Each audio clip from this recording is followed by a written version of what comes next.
Alright, here we go YouTube. Quick video update of the young roller team. So in the last few flights we've had several attacks and we've lost a total of 4 birds.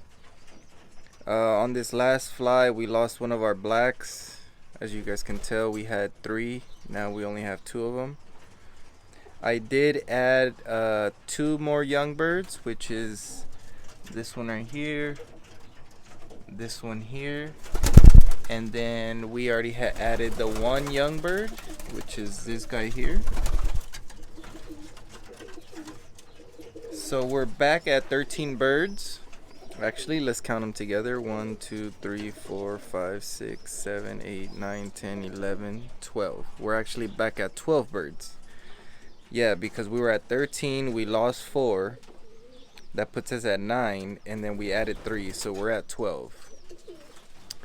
So yeah guys, that's the hard part. That's the name of the game. Gotta just keep flying. I'm gonna let these guys out, but before I do, I've had a bunch of people ask me about buying a bird, and I haven't responded to anyone. As you guys can all tell, I haven't responded to you because I really didn't want to sell any birds. But here I got 2 older cockbirds. They're just a little bit too strong and they're too aggressive to fly with these young birds here, so that's why you guys see them separated, and I'm not gonna fly them together. These 2 birds here are really good in the air. This one I actually bred from already, but I just don't have any extra hens, and is why he's not breeding. So these 2 guys are available up for grabs if anybody's interested. You guys can message me on Facebook or message me on here on the comments, and we will get together as far as getting you guys a bird if you guys are interested.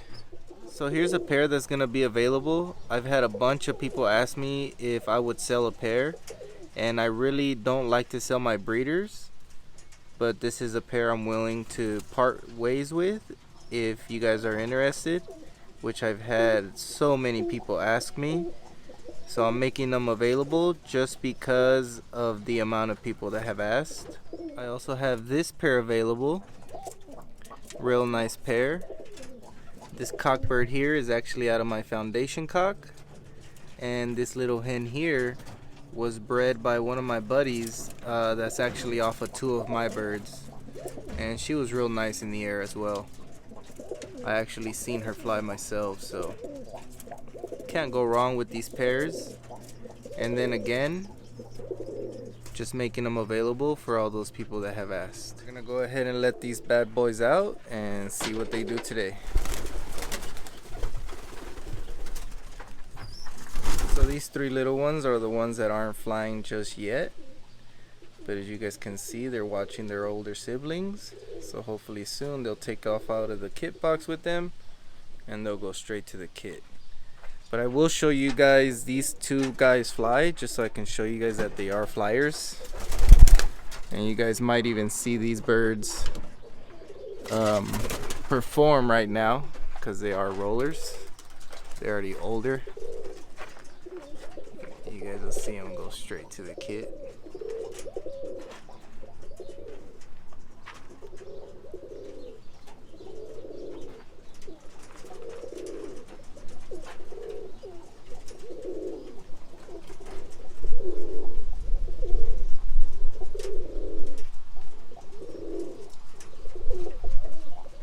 Little windy out there today, but I do like to give my birds some type of training in the wind, at least manageable wind. You guys, I'll see them get together right now. Now that the birds are actually flying, we'll get a more aerial visual of the pigeons. I know I post a lot of videos and pictures of the actual birds on the ground and in their cages, but now that I have more flight time here, I'll show you guys more of this aerial footage.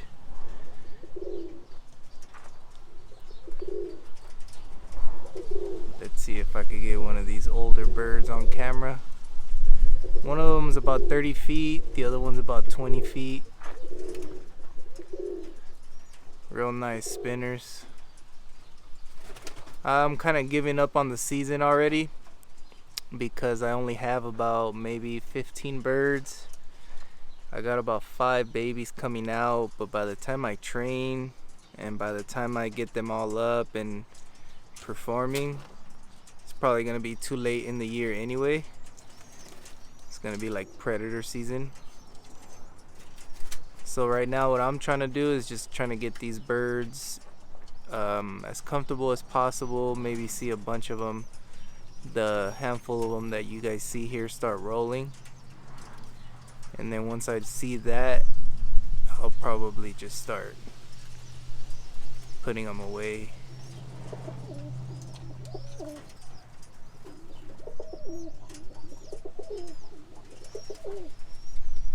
Kind of windy, so it's not letting them settle in. Some of the young birds are actually starting to turn over. My birds come in really early into the spin, maybe the first 4 weeks, 5 weeks of flying, which I really like because my birds, they tend to perform at such a young age that I can compete with them if I can just keep a group of 15 or 16 while they're young. So which is one thing I really like about my birds.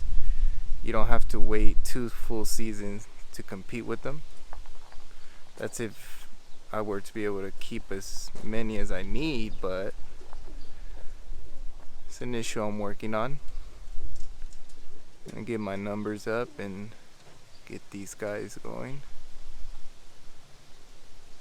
But so far so good for young birds. I really like them.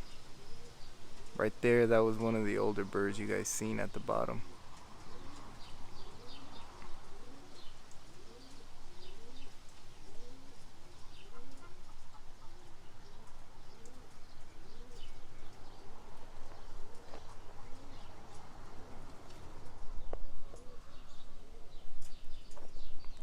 Really windy out there, so they got a little tired quick.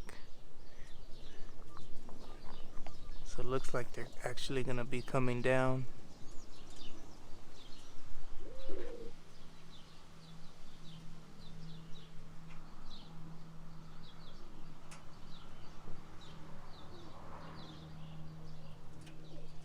Crow came right into them, spooked them up a little bit.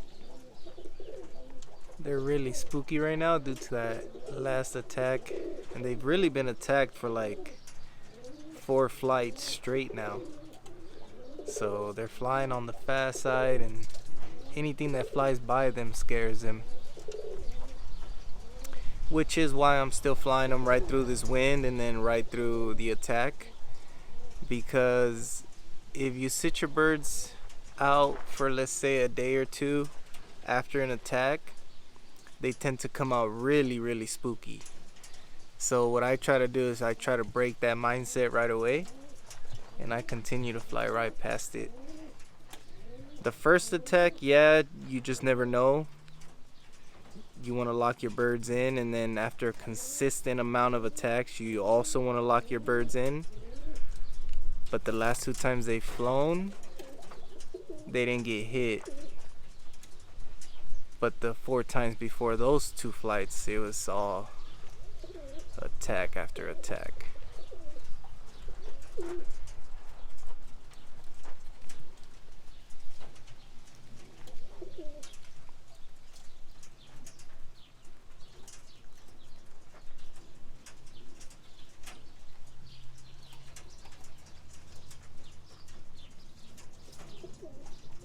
So while these come down and land, we'll feed these little ones here.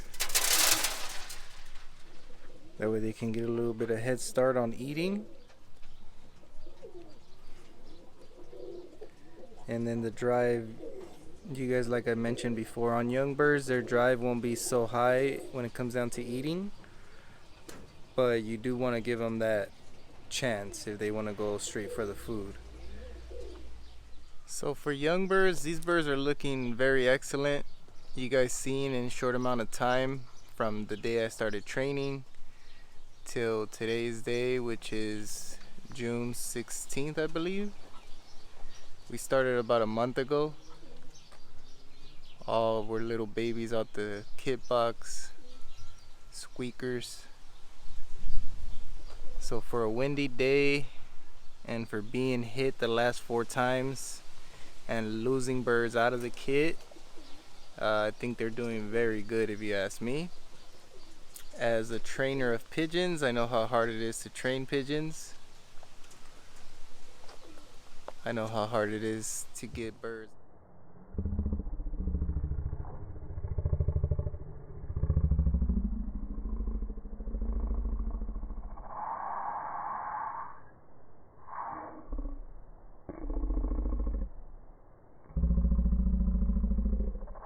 That are actually good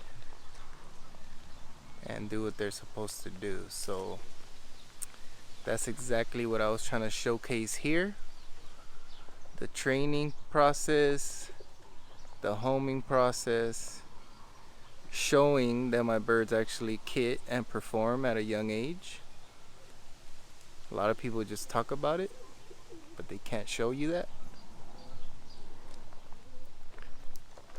There's a lot of guys that will tell you a lot of things about these birds, but they cannot show you physically. So that's the difference between HiDef Pigeons and everyone else. That I actually show what I talk about. My birds actually do what I say they do. You guys can go back into the videos and do your homework. Get your receipts out.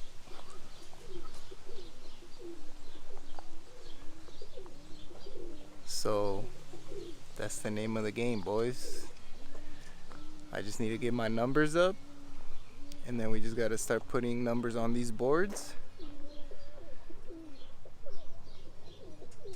and give these birds a shot at it.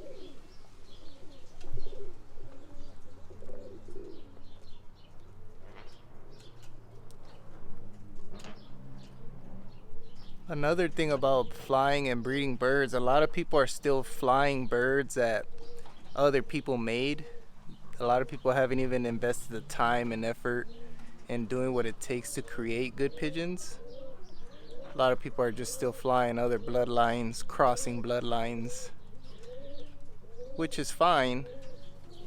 But then at that time, what are you actually doing? Are you building something, or are you just flying pigeons? And for me, is a big difference between doing something and building something. We can all go buy a car, but if you build your car, you'll drive that car way more pridefully than you would the car that you just went and bought out cash. So that's my take on these birds. Building, selecting, making sure that your selection is doing what it's supposed to do, and learn from your selection, which is the biggest thing. Learning from selection. Got the little ones eating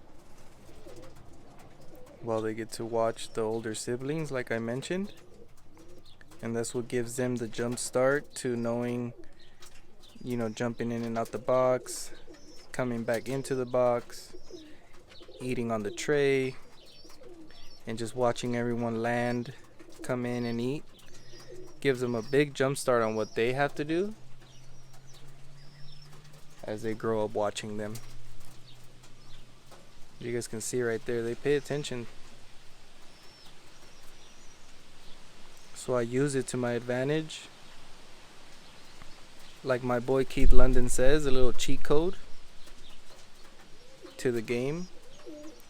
Once you understand certain things that the birds do, you use what they do to your advantage.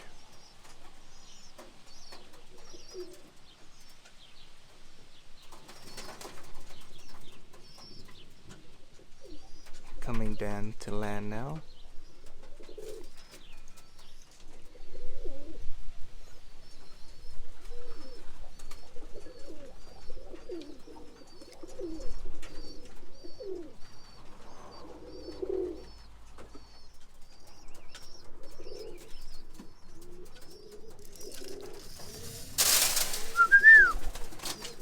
got all the birds down.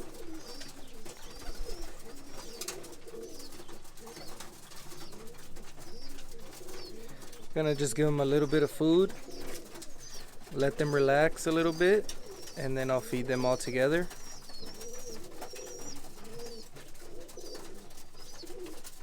You guys will see the older birds naturally, they know their kit box.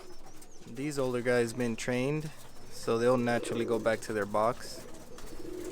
They're actually trained to the trap door, so they'll go through that trap as if there was food in there. There's nothing in there now.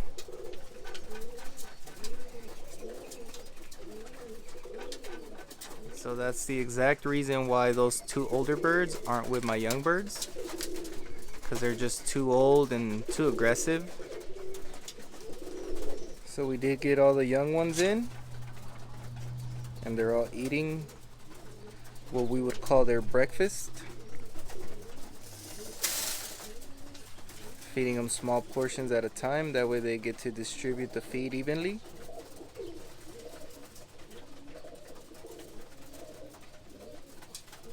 So while those guys finish eating, I'll show you guys real quick one of the things I like to do, which helps me identify my pigeons in a very timely manner, I would say.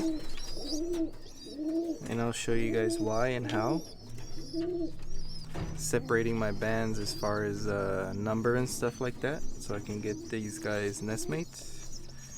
And then the two next door to them will have their matching numbers as far as, you know, in sequence series. So what I like to do is, for example, I'll take this baby here out of this pair, and what I'll do is, so I'll just choose a random leg, left or right, which should be first their number band. Real simple. 3 toes, and then you pull the last one back like that. Real simple. You bandage your little bird, and then same thing with the other leg.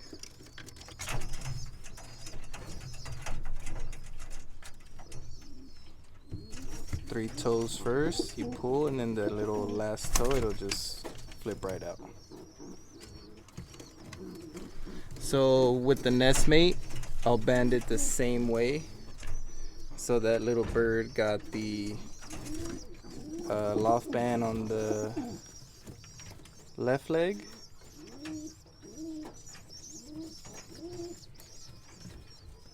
And then their number series on the right leg. That way these two nestmates have their bands on the same legs. This one's a little bit overgrown, so you just gotta, I try not to hurt the bird, so I just try to real gently pull on it, and real simple. So now, like I mentioned, you guys will see this baby has its number band on the left leg.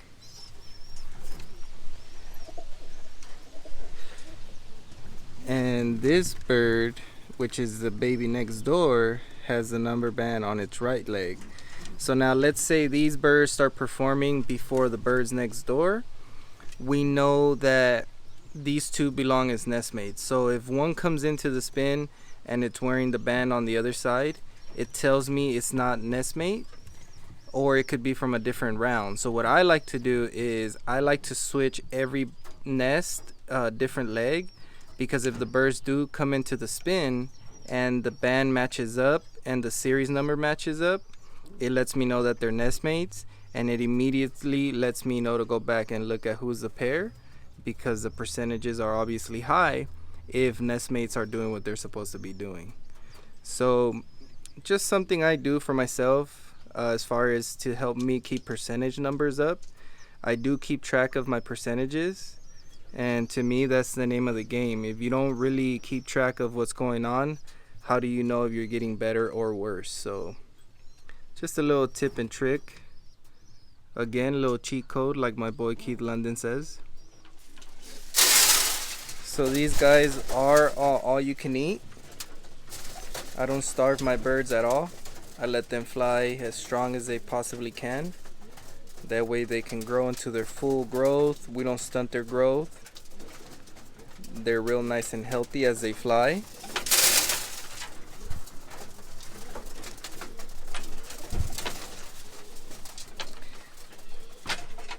So this is what I like to do. I like to feed them with the door open. Just let them be real nice and comfortable.